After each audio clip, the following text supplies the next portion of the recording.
Morning, all you happy people. Welcome to 2026. January 5th, 2026 to be precise.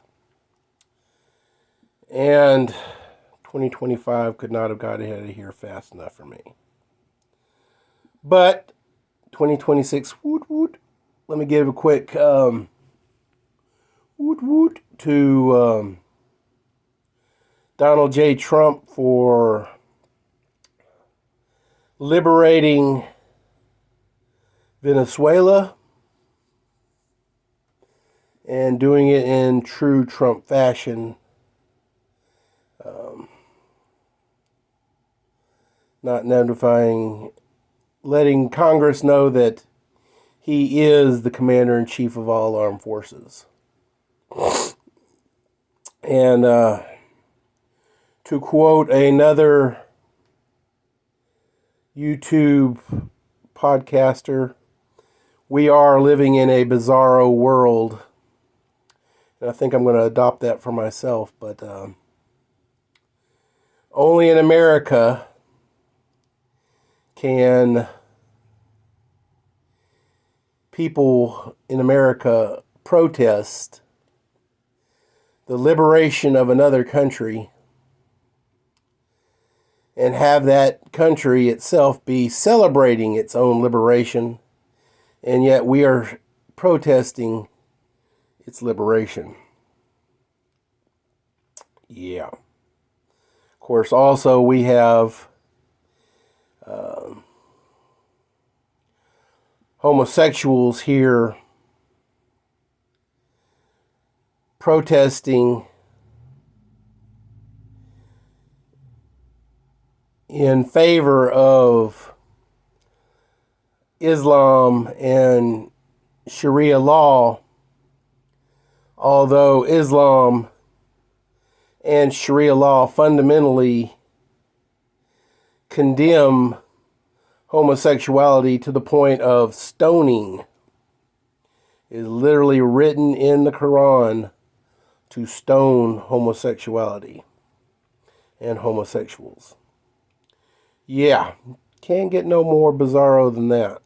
But Americans seem to be trying. Let's say they're always, hold my beer, let's get more weird than that. But you know, the Bible does say right is wrong, right it will be wrong, and wrong will be right in the end times. So, yeah. So let's continue with that.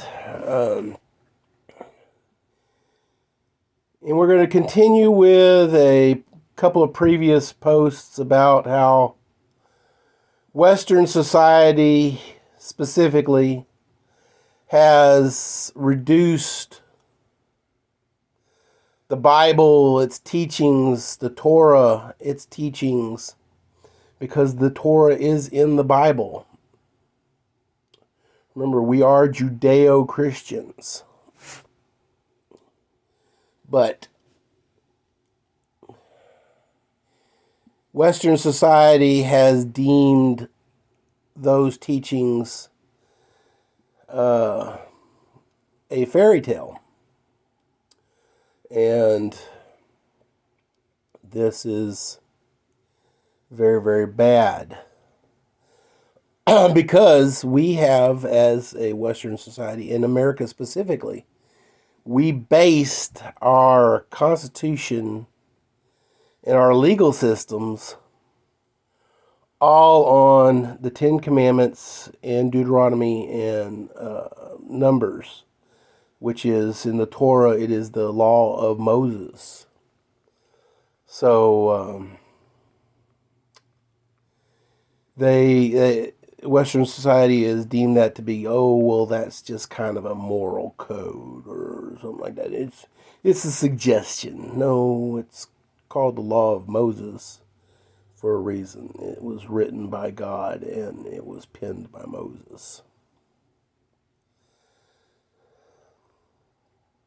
to be the law that governs man. But as a fairy tale, we have relegated heaven, hell, angels, demons, God, and Lucifer, or Satan, as fanciful tales, much like Snow White, Cinderella, and fill in the blank here of your favorite fairy tale.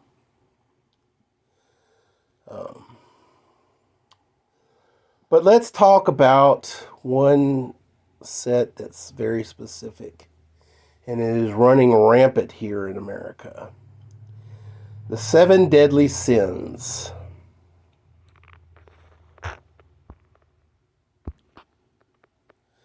Those are pride, greed, lust, envy, gluttony, wrath, and sloth. Now, these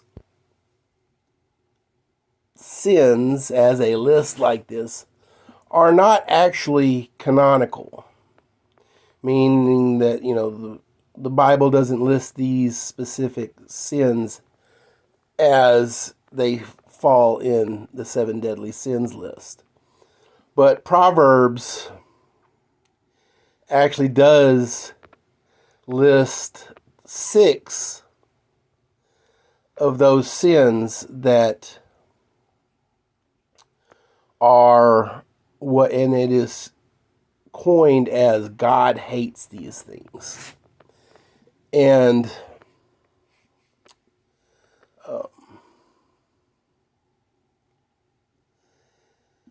Proverbs is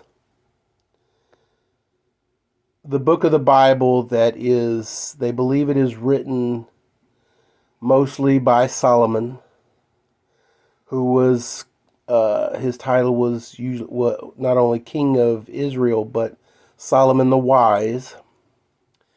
And the grand synonymousness of the book of Proverbs is that the grand takeaway is that fear of God ultimately is the beginning of wisdom. And I'm going to take this a step further. Fear of God as your Father is the beginning of wisdom. And fear is another word, and it can be interchanged with each other. Respect. Many of us, especially in Gen X, learn our first respect for fire standing beside mom at the stove and touching something hot on the stove and burning ourselves. And mom's response to that was, I bet you're never going to do that again. That's what hot is. It hurts. And if you look deep inside yourself, fear of something is because you don't want the pain that thing or whatever that you fear is going to cause. I personally have a fear of heights, and being high up in the air doesn't necessarily scare me. It's the thought of falling off of whatever I'm at and hitting the ground at a rather high velocity and hurting myself. But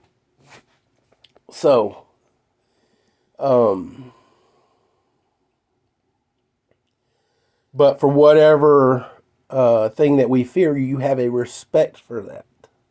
Remember what I said, fear and respect are interchangeable, and you can do all the wordplay in your head all you want, but if you take something, I fear, Freddy Krueger, you respect Freddy Krueger.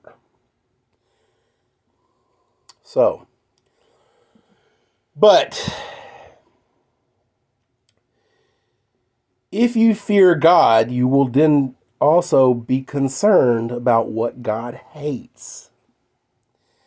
And in Proverbs, one thing in specifically, and in the 4th century, Pope Gregor coined the first list of 7 deadly sins, deriving them from not only the Deuteronomy, Numbers, the Mosaic Law, and the list from King Solomon in Proverbs, and distilling them down into what we call the 7 deadly sins.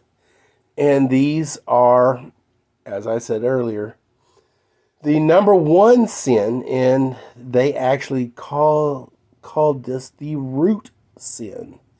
In the 6th century, they coined it as the root sin, and that is pride. Now, I guess you all can, surmise where all this is going. We have become a country that we now have a Pride Month. And God doesn't want us to not be joyful of our accomplishments in this world, be it, promotions at work, pay raises, waking up in the morning, and not hurting, or fill in the blank here, or whatever, your sports team or whatever. The thing is, we are not to be prideful or boastful of these things. And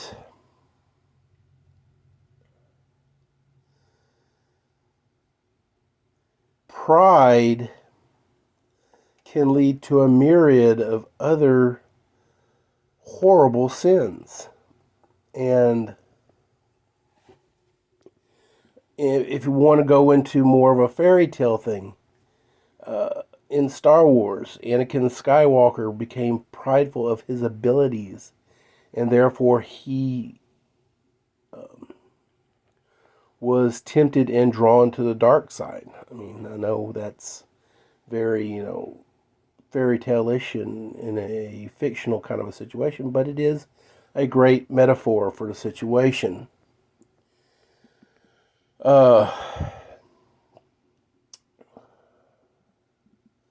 Ladies and gentlemen, boys and girls, children of all ages, when you as a country become as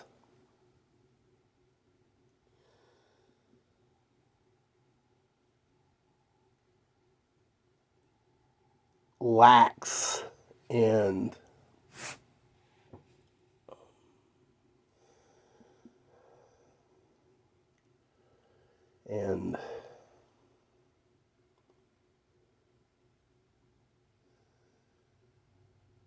we are we haven't had our steel tested in a long time. Hard times breed strong men. Strong men give good times. Good times breed weak men. And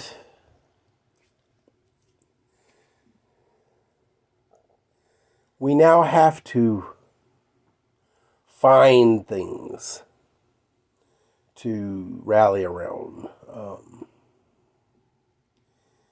In World War I and World War II, American pride was so high and so tangible that young men would lie about their age just to be able to go to war, to fight for their country. And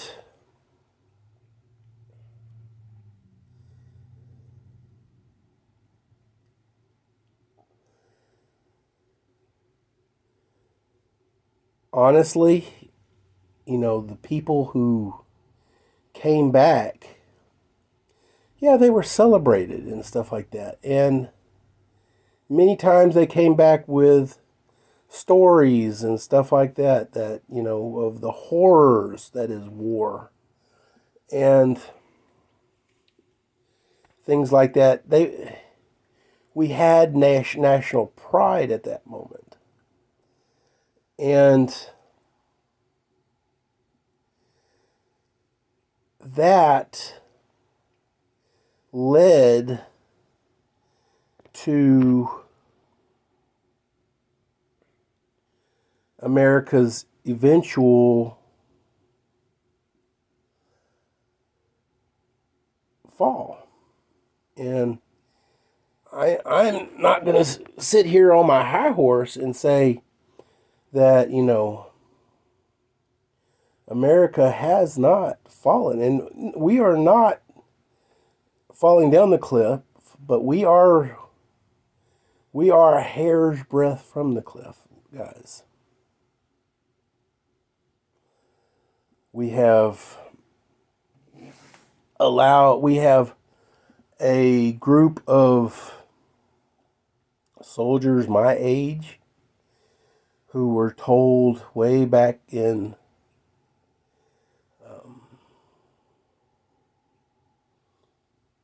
Iraqi freedom and stuff like that, that if we go forth and we fight Islam overseas, we would not have to fight them here.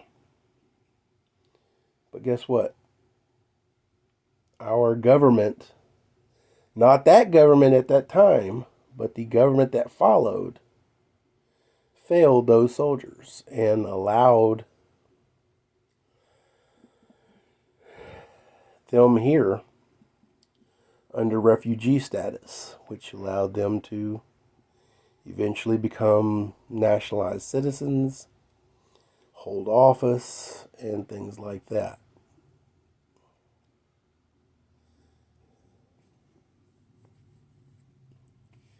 The Old Testament records so many failures of Israel to the point where they would become prideful in themselves, not in what they were as God's people. That, God would have to knock them down, send the armies in to wipe them out and disperse them and stuff like that. And you got to look at those times in a timeline similar to what we are now, guys. God gave us America. God made us strong. God made us a country on the hill, the shining country on the hill, as in Revelations. We based our America is not a country that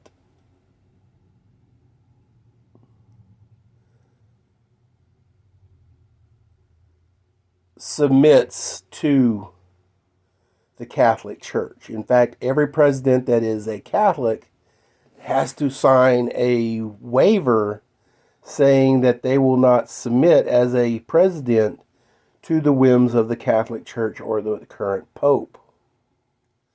That is literal. That is historical right there. It happens every time.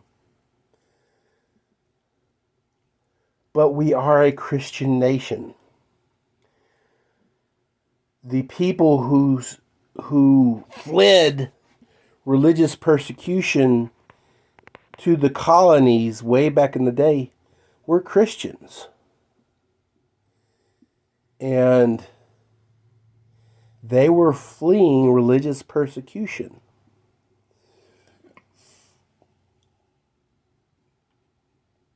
Now, Great Britain also saw it as a chance to alleviate prisons, so he, sent prisoners over there too, but, or over here too, so, but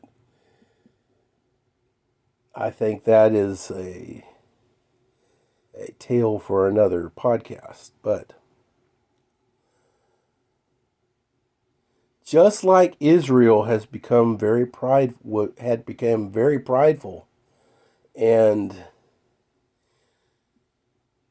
started worshiping Baal and other things, God came in and wiped them out.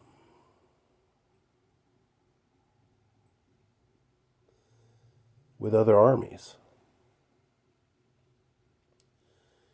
America has become that Israel.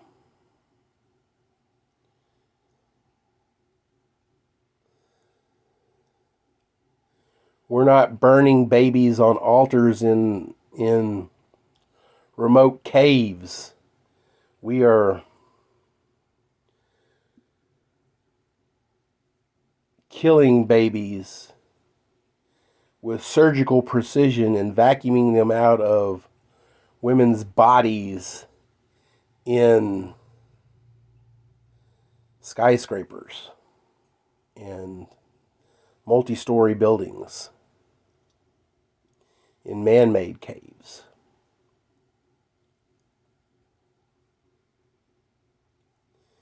We're not even allowing the unborn to take their first breath, and we're killing them.